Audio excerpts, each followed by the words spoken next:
ஸ்ரீ மகாபிரிவா திருவடிகள் சரணம். என்னோடய சேனலை தொடர்ந்து ஃபாலோ பண்ணுற அத்தனை பேருக்கும் நன்றி. என்னோடய சேனலில் பொது பரிகாரங்கள், சக்தி மிகுந்த ஸ்லோகங்கள் அத்தனையும் கொடுத்துக்கிட்டு இருக்கேன். உங்களுக்கு ரொம்பவும் உபயோகமாக இருக்கும்னு நான் நம்புகிறேன். இந்த பதிவில் நாம் பார்க்க போகிறது, நான் எவ்வளவோ கோயிலுக்கு போகிறேன், பரிகாரம் பண்ணுறேன், பூஜையெல்லாம் செய்கிறேன்.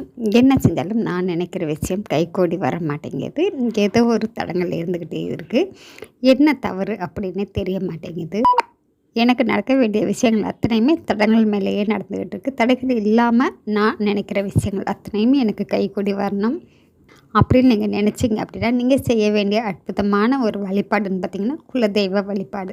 உங்களுடைய குலதெய்வம் உங்கள் வீட்டுக்கு பக்கத்தில் இருந்தது அப்படின்னாக்கா, நீங்கள் மாதந்தோறும் போய் வழிபட்டுட்டு வரணுங்க. குலதெய்வ கோவில் பக்கத்தில் இல்லை, தூரமாக இருக்குது அப்படின்னாக்கா, கண்டிப்பாக வருடத்துக்கு ஒரு முறையாவது உங்கள் குடும்பத்தோடு எல்லாருமே போய் கும்பிட்டுட்டு வரணுங்க. அப்படி போகும் பொழுது நீங்கள் செய்ய வேண்டியது பார்த்திங்கன்னா, சுத்தமான நல்ல எண்ணெய்ங்க, செக்கில் ஆட்டின எண்ணெயாக வாங்கிக்கோங்க.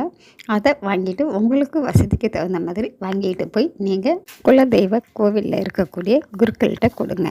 அவங்க கோவிலுக்கு உபயோகப்படுத்திக்குவாங்க. இந்த மாதிரி நீங்கள் குலதெய்வ கோயிலுக்கு போகும் பொழுதெல்லாம் நல்ல எண்ணெய் வாங்கி கொண்டு போய் கொடுங்க.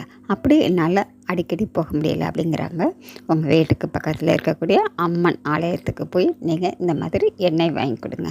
கண்டிப்பாங்க நீங்கள் நினச்சி பார்க்க முடியாத அளவுக்கு உங்கள் வாழ்க்கையில் ஒரு நல்ல மாற்றம் கிடைக்கும். இது மகா பெரிய வாசனை, எளிமையான அற்புதமான ஒரு வழிபாடு. செஞ்சு தான் பாருங்கள். நன்றி. நம்ம அடுத்த பதிவில் பார்க்கலாம்.